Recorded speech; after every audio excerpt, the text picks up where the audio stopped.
Side Part. It's like a book club with your best friend, but make it a podcast.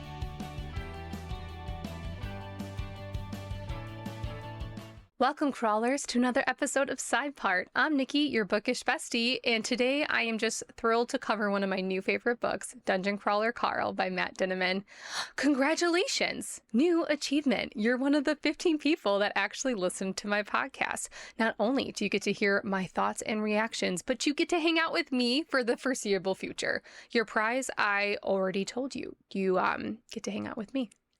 Remember, you're reading along with me. I have not read ahead in this series. All of my thoughts, theories, reactions are based solely just on this book. Before we enter the first floor, I just have to know, would you have even went into the dungeon in the first place?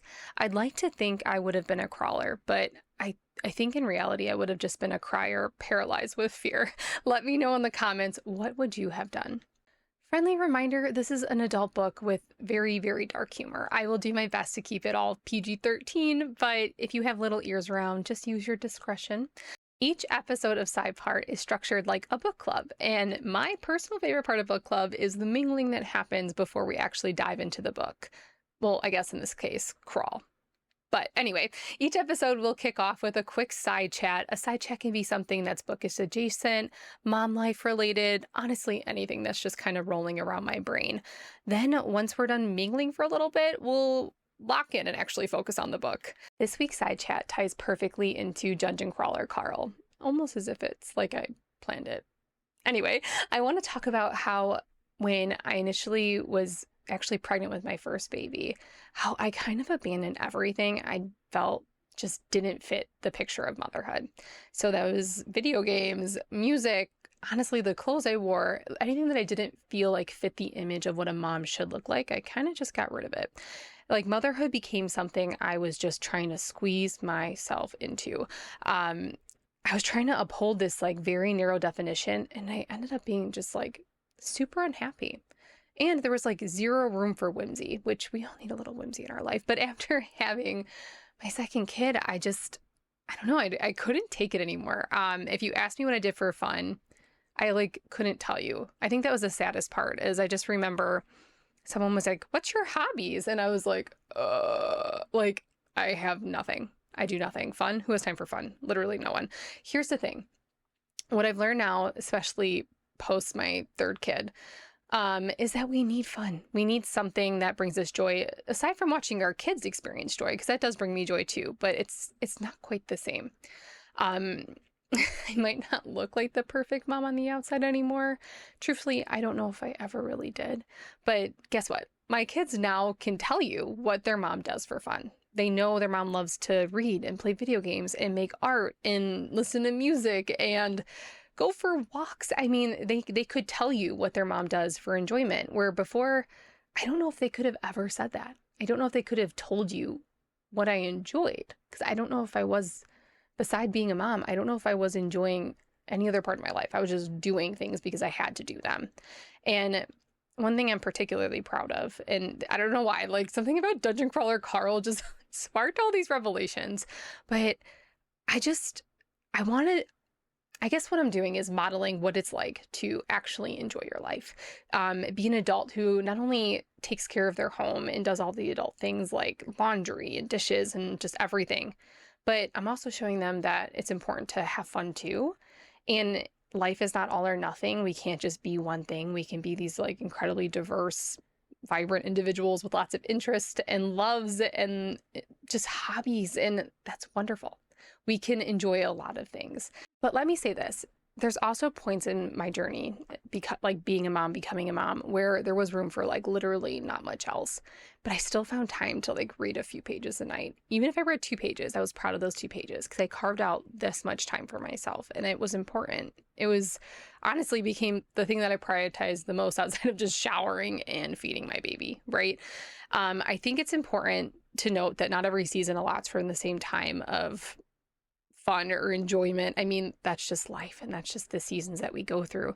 But nonetheless, it was important. And finding things that we love and enjoy are so, so important, which I think leads perfectly into Dungeon Crawler Carl. This book is like the perfect intersection of all of my interests. I mean, there's video games, dystopian literature, be still my millennial heart. I actually firmly remember reading Hunger Games and Divergent in college, and I remember playing Borderlands 2 and just loving that video game. And honestly, if Hunger Games, Divergent, and Borderlands had a chaotic little baby that was insanely funny and self-aware, I feel like it would have been Dungeon Crawler Carl, honestly. One side note that I think is really important when you're choosing to dive into this book is you need to listen to it on audio, at least partially. I am a really fast reader, and I'm not a fast listener. Like I try to listen to things quickly, but I really like to enjoy audio, so I listen to it sometimes a little bit slower than most. But what I will say is I listened to this on audio in between reading it physically at night. So I would do dishes while listening to this on audio, and it just made the characters come alive and feel so much more vibrant. It gave a voice. Like I will never not be able to hear Princess Donut's voice in my head, and I will never be able to get Carl's voice saying, "God damn it, Donut," out of my head. I just will not be able to do that. I do think this series is actually a really fantastic break for fantasy readers because I think it has a lot of the elements that we really enjoy.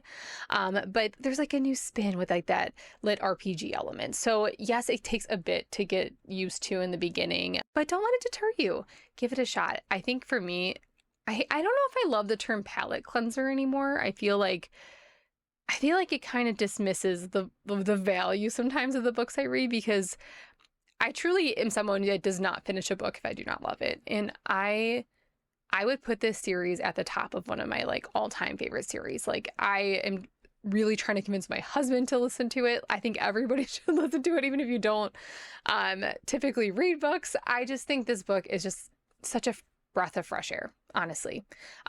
But enough of me raving about it. I know this is a lit RPG, but please do not let that deter you from reading this. I mean, you can truly just be a passenger princess through this entire book and kind of just be there for the comedy and just the vibes, or you could be a deep diver and really get into like the nitty gritty of things. The author did a really good job of kind of making it both accessible and highly nuanced for the people that need that and want that. So that kind of made my fantasy heart really, really happy. You can also get really like deep into the game mechanics too, not just the fantasy like magical elements, but there's like these really complex game mechanics that you could really go down with really go down the rabbit hole with, I should say. Before I get too far ahead of myself, I need to give a really sincere thank you to my own Princess Donut Marisol.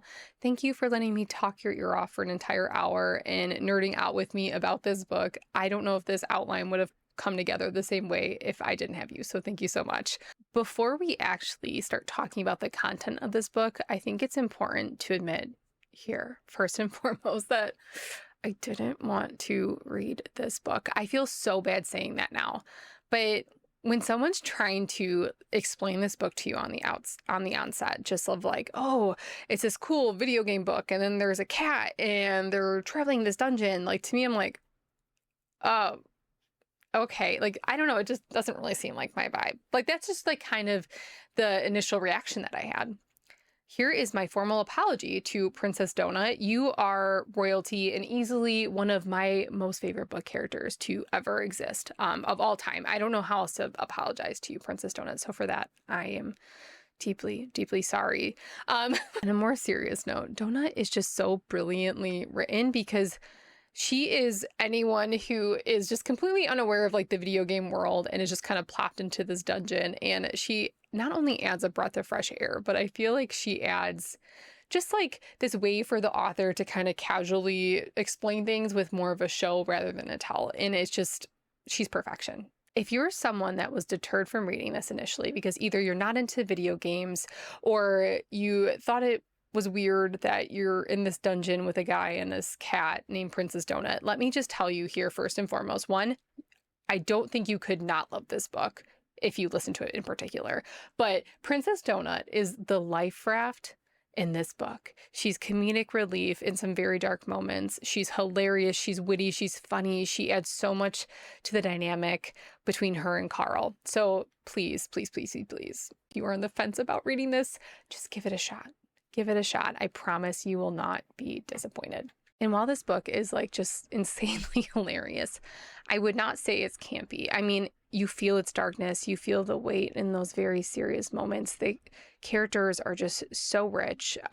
There's just a lot there that I don't even feel like we've touched on in this book. Also, for fantasy lovers, it has like some of our favorite tropes where the characters are finding their identity under pressure. There's like this element of found family. And even if you don't like video games, you don't like fantasy, I mean, none of this appeals to you. There's also this really fun, like, reality TV moment. And now I'm definitely going to get into more of a spoiler heavy, like, we're really going to start teasing apart the book. So if you haven't read it yet and you've gotten to this point in the episode, I think now would be your time to, like, dip out. So one of the moments in particular that comes to mind when we're thinking of like these reality TV moments was when they were facing the hoarder boss. And then the most heartbreaking piece about that, so in addition to them kind of like playing on like the reality show Hoarders, there's also this element of like these are real people that have been distorted and used by like this, you know, big bad corporation to like have this dungeon exist. And they're manipulating the lives of real people who are going through real struggles. And not only are they using these people, these creatures for entertainment, like Carl kind of, the mask kind of falls, so to speak. Like it's no longer just like a video game. He's entered into this dungeon. He's like, oh my gosh, not only are these creatures real, like they're using people from our world and distorting them. And like, this is just horrific. So we're kind of left with like a similar feeling that we had in the Hunger Games when like all the contestants are sitting on the talk show and like you kind of see behind the curtain just how distorted and kind of gross and yucky it all feels. I feel like you get those same feelings in this show. Where like the contestants are plucked off and like put on these reality shows or these talk shows, and you just are left sitting with this really, really, really yucky feeling. What I think is really unique though is it just makes us, at least I felt so reflective while reading this book, like of all these scenes. Like, yeah, they were funny, yeah, they were really sad, but it made me reflective of the things that like I consume just day to day, things that I just sit back and watch without really thinking about like the struggle behind like the people in these reality scenarios. And so going off on a tangent, but I guess what I'm trying to say in a very, very long-winded way is there's truly something for everybody. To piggyback off that though, I really think that the like one of the main topics that I don't know why it was a little bit harder with me to sit with is this idea that like these planets are just being like farmed almost just for these dungeons to exist. And I might like mess up some of like the corporation names because I don't know if I quite understand like all the terms that were being thrown at me. So this is what I have down so far though. Like the syndicate kind of is in charge of like farming these different species. The Boran Corp, who I believe includes the Kuatin, I think, is the one that's hosting this dungeon. They're like going bankrupt. They started the dungeon early just to make sure that they could even run the dungeon in the first place. And they're really, really accelerating the dungeon because they need the money, they need the views, and they need to get it over with. Zev is Kuatin, so that's like their PR like manager thing, but she's not part of the party. Which is like a smaller subset of the Kuatin. But she is the same race as the people hosting the dungeon. So like this is where like you start realizing there's like this mind-blowing structure and there's so much to it. And it, like just the hierarchy of species, of corporations, of just there's like this entire hierarchy to things, right? So the people even hosting the dungeon aren't the top people. Or I shouldn't even use people because they're completely different races, top beings. And we just really start realizing that like Carl is not, humans are not the only victims in this scenario. Zev is being held against her will. Her family's being threatened, so she participates in the dungeon. The goblins that they face are just trying to get to a lower level so they can exist in peace, even though they were solely created for the dungeon. They've never existed outside of it.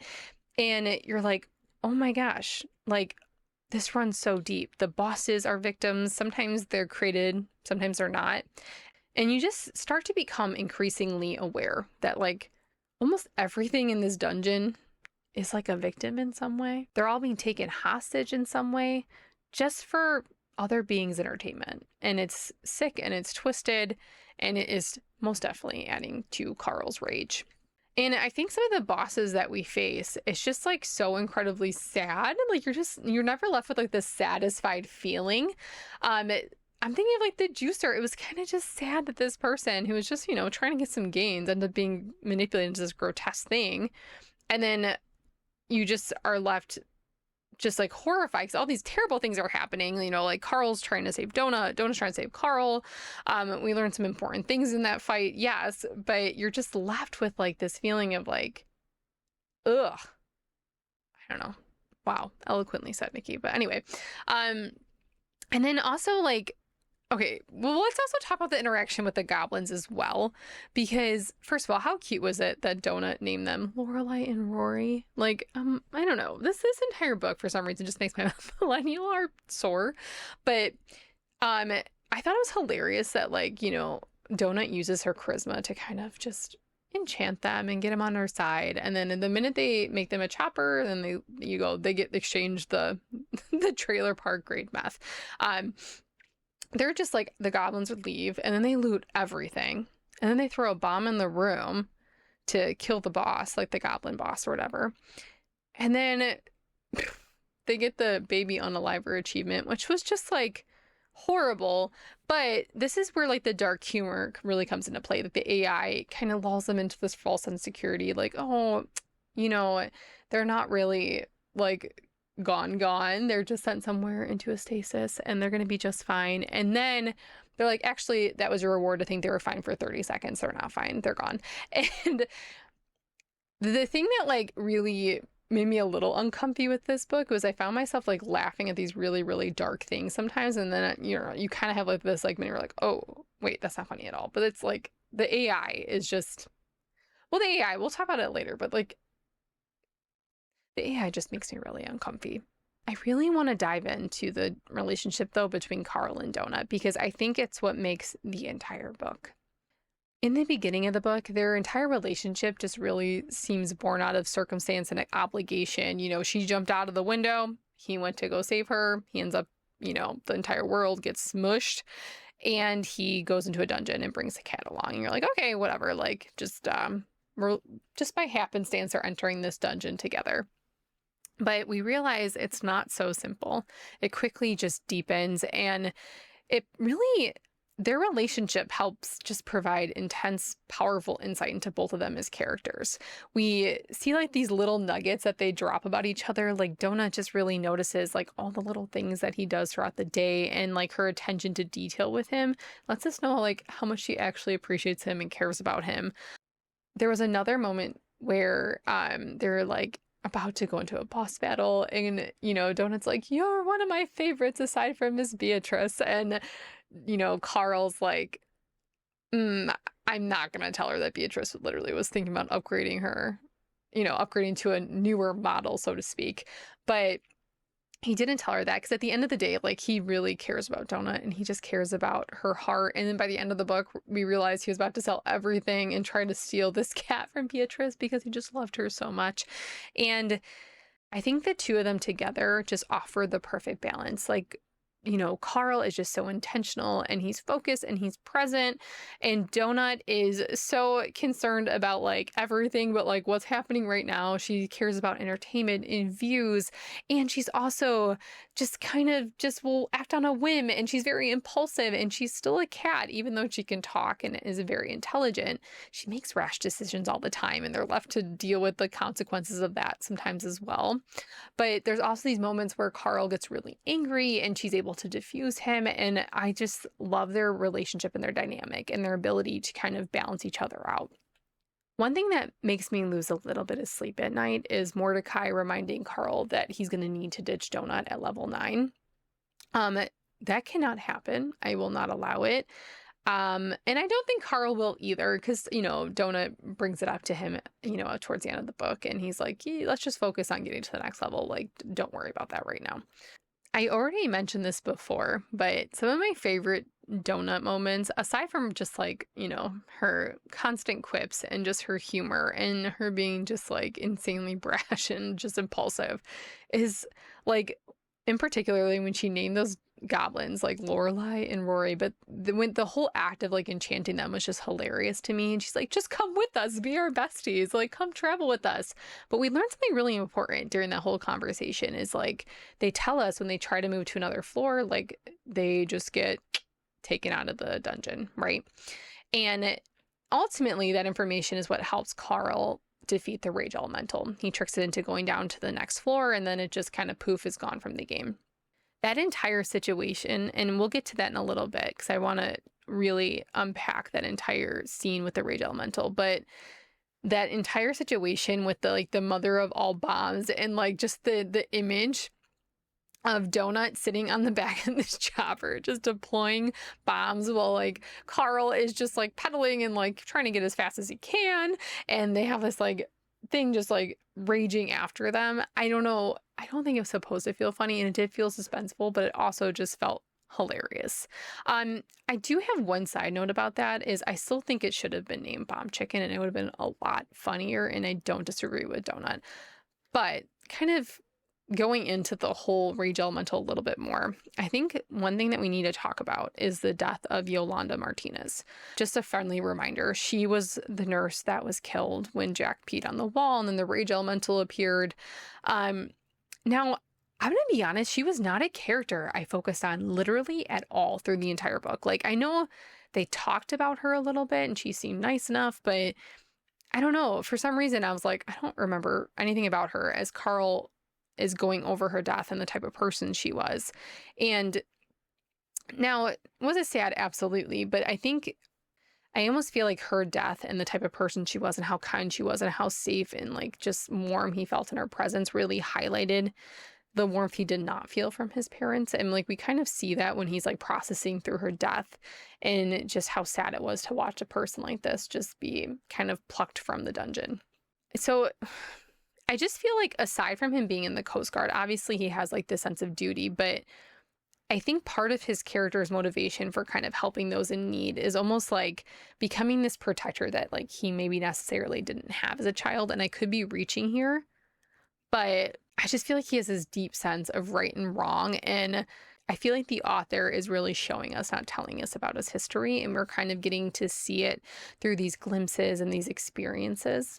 And we get a lot of these examples of just Carl showing us who he is and not telling us who he is. Like when he decides to even protect the Meadowlark community, like I'm going to be really honest. I don't think there's a lot of people that would have stopped in this scenario and wanted to help an entire retirement community make it to the next floor.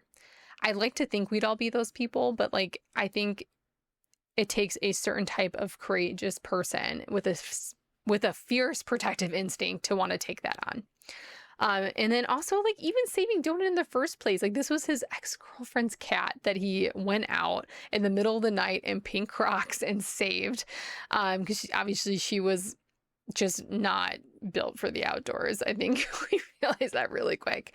But kind of going off on a sidebar, I think Donut jumping into a tree was important, not only for the storyline, obviously, so they didn't get smushed in the house, but just to show that even though she was intelligent and always paying attention, like she still has like the instincts of a cat, which leads into like her impulsivity and her choices throughout this entire story. So even though like sometimes it can kind of come off as like random and this author's just throwing all these things at you and it can be a lot to kind of just take in, I really just think there's a reason for everything. And I think there's so much depth to these characters and this story is just so rich. And I think this is quickly becoming a podcast on convincing you why I just love it so much. I don't know how to lead eloquently into this next section, but I just think Agatha is a plant. Obviously, Carl suspects this much, let's be real, but there's this scene, obviously, where he's like figuring out she's a plant because he realized he took her shopping cart into his inventory, and then later he sees these items that are no longer in his inventory. I can't remember exactly what they were, but essentially they were like not items someone would have in a shopping cart that was homeless. And so he starts having this strong suspicion that she's working for something higher. But my question is this: even if she is a plant, even if she is working for this organization that, you know, hosts the dungeons, why set the fire and make those like old folks leave the home? Why do that? like, in some ways, maybe it could be considered cruel, right? She forced them all to be displaced, and they would have met a quick end, but instead she forces them to enter the dungeon. So either is she sadistic and like wants to watch them suffer, or does she care about them and is hoping they can kind of live a little bit longer, and maybe she felt like she was helping them in some way. I do think we will get answers moving forward, but these are just the things I'm wondering moving into the next book. Let's talk about Maestro, because I think we have to. Ugh. Obviously, we have like this big bad corporation antagonist, the people running the dungeon, but I feel like Maestro is going to become another antagonist, if not in this book, a different one in the series. We know his show is being restructured. Obviously, he's royalty, and they're not happy about the circumstances around the Snick film. But he does hint that his family will be showing up on a lower floor. So we can only assume that we're probably going to meet him or his family later on in the series. A quick sidebar, I think Glurp Glurp is disgusting. The entire show made me feel nauseous. Ew. Let's talk about Frank and Maggie for a second, because they were the guests that showed up on Maestro's show. And I don't know why. I didn't think that they were going to be the hidden guests. I was actually really, really kind of thinking it was going to be Beatrice and like one of her new boyfriends or one of the guys she was with, right, when she was in Carl's apartment. I do think Beatrice is going to come up later on in the series. I could be wrong, but I think it would make for an interesting storyline. We obviously see that Frank and Maggie are just so angry with Carl. Carl's questioning why they had to do that to their daughter, like she would have healed. Like there's a lot of contention there. You can see that they're obviously going to become, you know, another like bad guy couple in this series. But you just get this like sinking feeling that there's just more to the picture. Do I think that they're good people? Absolutely not. Not right now. Absolutely not. But you just have this feeling like there's a piece that we're missing. I do think Carl has a very good internal compass. I think he has a good detection of who's good, who's bad, and he has no problem sticking up for the people that are good and then fighting against the people who are bad. And I keep saying people, I should say beings, because I mean, there's a lot of different races in this book already, but he gets easily triggered around, you know, beings, creatures that are bad. He really does. Because even around the goblins, when, you know, Donut kind of used her charisma and like gained their favor, he really had nothing against them.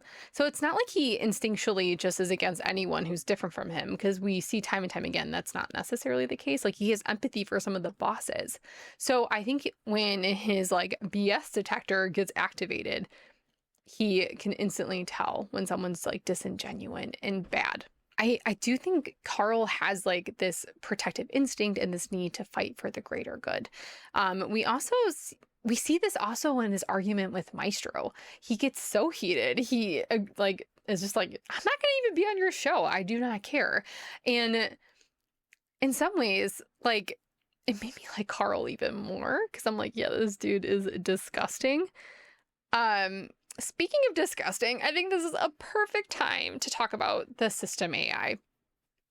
I think two things. One, the foot fetish thing, hilarious, but really gross.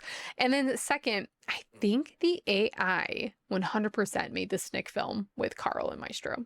I really, really do. I just think, based on a few of the key things they told us about the film, the things that we've garnered, I think it's the system AI, because I think it has a thing for Carl, but we know the system AI favors him, because not only does he get like a toe ring early on, but also like Carl keeps asking for pants and the AI refuses to give it to him. And in one of the I think it was like a loot box, he got a pedicure kit that actually ends up saving his life, and he has these perfect sparkly feet that the AI enjoys maybe a tad too much. But I remember one of the funniest parts when Mordecai was like, stop complaining about not having pants. You're not going to get any pants if you keep complaining about it. And then you get this feeling like, oh my gosh, like the AI is literally always, always listening. So I guess TLDR, the AI is hilarious and makes me a little bit nauseous and uncomfortable. What great writing. just some side bits before we kind of like get to the end of this conversation. Mongo, I'm obsessed. I love the murder chicken already. I am so excited for them to get a pet carrier that functions like a Pokeball. How cool is that? I feel like, gosh, this book is literally encompassing everything that I enjoyed either as a kid or even as an adult. And Donut is entering her mommy era, and I love that she begged Carl for this like murder chicken. And I love that even though he didn't really want it, he still let her have what she wants, which also is indicative of the love that he has for Donut. My two new vocal stems are Goddamn It Donut and New Achievement. I also walk around the house just when I'm doing like random things like vacuuming or doing dishes, and I'm like, you will not break me. Like, okay, I'm obviously not in a dungeon, but like, sometimes when you are, doing dishes for the fourth time that day, it kind of feels like it. Some questions that I had looming around as I finished this book. One, what is a Desperado Club? It sounds pretty awesome. I hope it's cool. I hope I'm not let down by the Desperado Club. But I also want to know more too about Mordecai and Odessa. Like, obviously, we know Odessa is rich. She was his mentor. She's really good at putting up false appearances. And I know she makes mention that she pushed Mordecai farther than he was willing to go or should have went. But we also know Mordecai is very set off by her and doesn't seem to want to have a relationship with her. And I want to know more about that. I want to know more about Mordecai. I think he is going to be a really complex character. I mean, he survived so many like dungeons. I don't know how else you would say that. Years, dungeons. I also loved that Mordecai looked like Master Skinner when they showed up in the training guild in the beginning of the book. I think the author just like puts all these like little nuggets in there that just like really just appeal to my millennial heart. But also Mordecai is this like really just in complex character that I feel like we've only just scraped the tip of the iceberg with. I mean, when they show up in the training guild unexpected, like Carl and Donut show up unexpected, and Mordecai is just, he's drunk, right? And we can just see he's someone who has like these issues that we really haven't even begun to like piece apart yet. Two of my favorite things about this book that I thought were hilarious that don't quite fit into like any other part of this book chat were, one, the bad llama with the trailer park grade meth, but then two, the image of Carl and Donut riding side by side. So in this chopper with this little sidecar, and like Donut with her little tiara, and then you got Carl over here in his boxers just cruising around the dungeon. Like, the imagery is just hilarious. It's just hilarious, and it's written in a way that, like, I just giggle. I think it's hilarious. I think it's so funny. And I would just be remiss not to, like, memorialize that here in the podcast. Moving forward a little bit, something gets glossed over by Zev, but I think it's something that I have a theory about that I want to share. So she talks about how levels 3, 6, 9 are all kind of linked. And I know Mordecai tells them about level 3 and what to expect, and that they'll be able to like pick their class and their race. So I kind of have a theory that like every third floor, they'll be able to make modifications to their character in some way.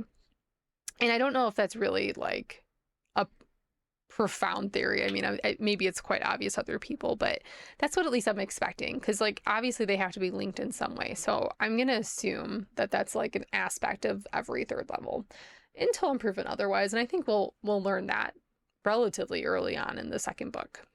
As we are finishing this book, I have some looming questions and some thoughts. I mean, first and foremost, I'm just so excited to see what class and race Carl and Donut pick. But I'm also kind of concerned that whatever choice they're going to make is going to make someone mad. But also, I have some looming questions. Is Meadowlark coming back into the picture? Did we just forget about all those people? What's happening to them? I mean, if we're entering the third level, are they staying on the second? Are they coming to the third? What does that look like for them? We know that the safe rooms are not accessible 1 hour before the levels collapse. So what are happening with these seniors? Where are they going? I'm concerned. I really liked a lot of the people in this group. And I think one of my last questions is, are you ready to keep crawling? Because we're heading back to the dungeon in May. If you've made it this far, drop a donut emoji in the comments. Don't forget to like, subscribe, and hit that bell. Thank you so much for crawling with me today. I'll see you next week. Bye-bye.